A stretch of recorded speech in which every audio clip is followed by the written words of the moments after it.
Lepo pozdravljeni. Zbudili smo se v zasneženo jutro.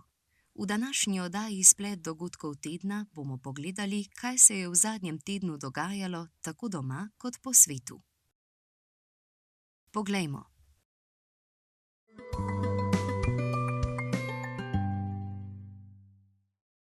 Vlada je 13. februarja sprejela uredbo, s katero bodo gospodinjski odjemalci električne energije še vsaj do julija oproščeni plačila prispevka za obnovljive vire energije.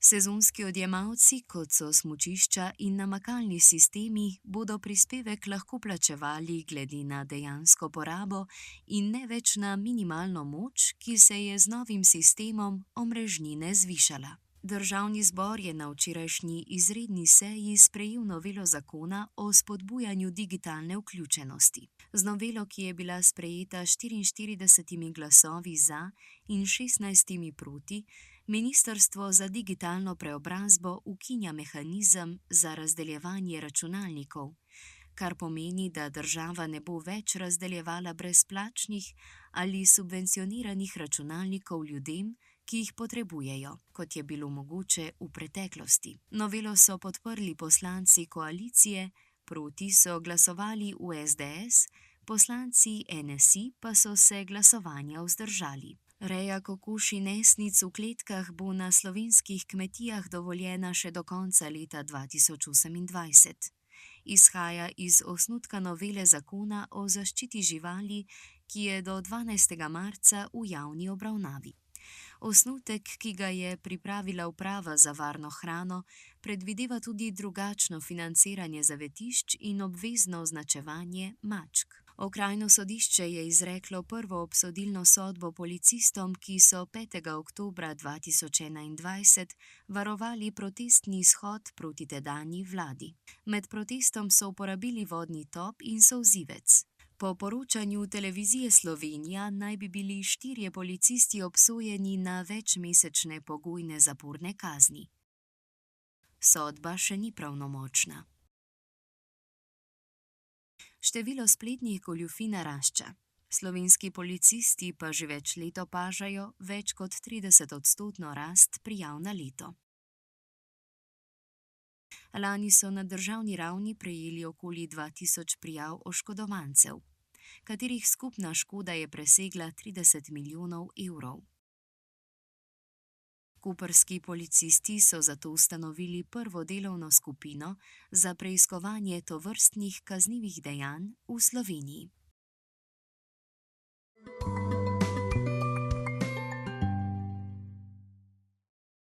Hrvaški organi pregona so v torek aretirali Barbaro Antolić-Vupora, poslanko socialdemokratske stranke SDP in predsednico Zveze slovenskih društev na Hrvaškem.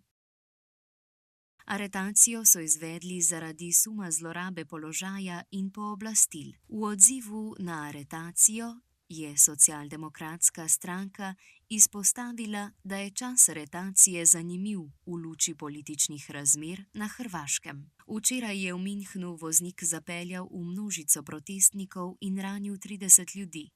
Od tega je nekaj huje poškodovanih, najmanj 2 sta v kritičnem stanju. Policija je že prijela 24-letnega Afganistanca, ki naj bi bil odgovoren za napad. Nemška zunanja ministrica Nancy Faeser je napovedala, da bo storila vse, kar je v njeni moči, da izvede več deportacij v Afganistan. Palestinsko-islamistično gibanje Hamas je danes napovedalo, da bo v soboto v skladu z dogovorom o prekinitvi ognja v Gazi izpustilo 3 izraelske talce. Sporočilo o tem so poslali po pogovorih s posredniki v Egiptu, kjer so uspeli premostiti nekatere ovire. V Münchnu se danes začenja 61. varnostna konferenca, na kateri bo sodelovalo več kot 50 voditeljev, več kot 70 ministrov in številni predstavniki mednarodnih organizacij. V ospredju bodo razprave o vojni v Ukrajini, še posebej po nedavnem dogovoru med ZDA in Rusijo o začetku mirovnih pogajanj. Na dogodku bo sodelovala tudi zunanja ministrica Tanja Fajon. Eric Schmidt, nekdanji izvršni direktor Googla, je opozoril, da bi države kot so Severna Koreja, Iran ali Rusija umetno inteligenco lahko zlorabile za razvoj bioloških orožij. Izpostavil je svoje skrbi glede izjemnih tveganj, ki jih takšne tehnologije prinašajo, ter vlade pozval, naj vzpostavijo premišljen nadzor nad tehnološkimi podjetji, da bi preprečile zlorabe umetne inteligence v vojaške namene.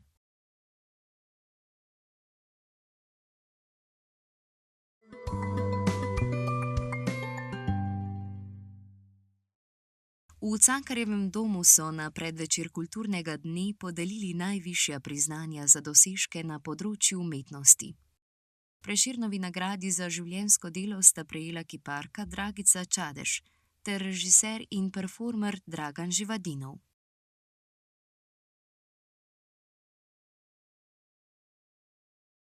Nagrade Prešernovega sklada so dobili vizualna umetnica Nika Avtor, oblikovalski kolektiv Grupa EE, glasbenik Tomaž Grom, pisateljica Nataša Kramberger, gledališka režiserka Nina Rajić Kranjac in oblikovalec zvoka Julij Zornik.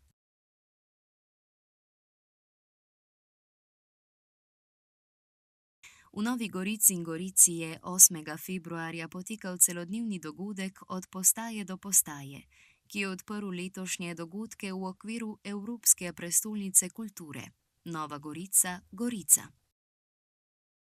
Ta pobuda spodbuja ohranjanje in promocijo kulturne raznolikosti v Evropi ter poudarja skupne kulturne značilnosti držav ter spodbuja občutek pripadnosti skupnemu kulturnemu prostoru.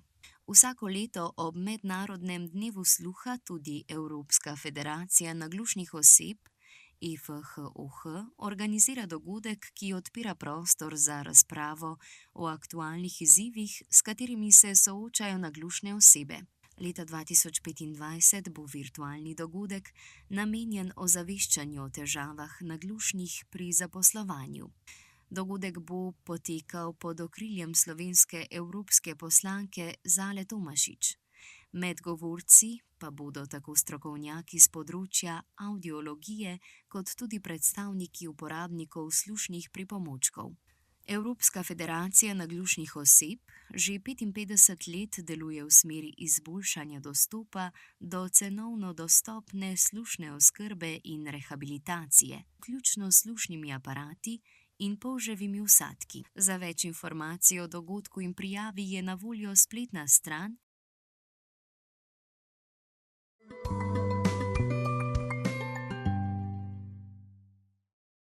Fundacija Gorana Dragića in Mestna občina Nova Gorica sta v sredo podpisali sporazum o gradnji zunanjega košarkarskega igrišča v čast Goranu Dragiću. Igrišče bo postavljeno ob meji med Slovenijo in Italijo, simbolno pa bo povezovalo obe državi. Projekt je del uradnega programa Evropske prestolnice kulture EPK. Jutri bo v Novem mestu potekalo državno prvenstvo gluhih v šahu, in sicer v ekipni in posamezni konkurenci. V organizaciji društva DOZIS, Dolenjske in Bele krajine.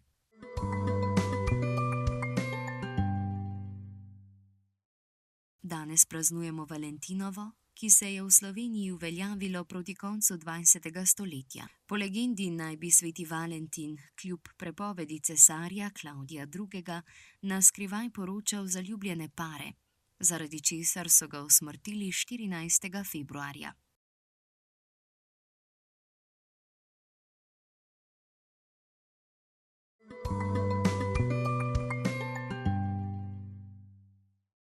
Jutri bo na Primorskem sončno z burjo, drugod bo delno jasno z občasno povečano oblačnostjo. Najnižje jutranje temperature bodo od -4 do 0 stopinj Celzija, v alpskih dolinah okoli -8, na Primorskem okoli 3 stopinje, najvišje dnevne od -1 do 3, na Primorskem okoli 8 stopinj Celzija.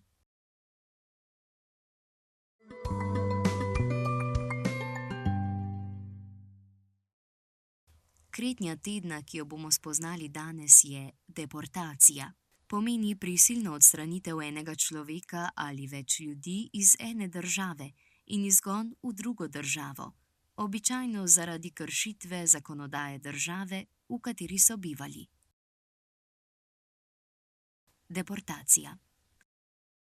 Za konec vam želimo čudovito Valentinovo, veliko ljubezni, sreče in pristnih trenutkov z najbližjimi. Hvala, da ste bili z nami in se vidimo prihodnji teden.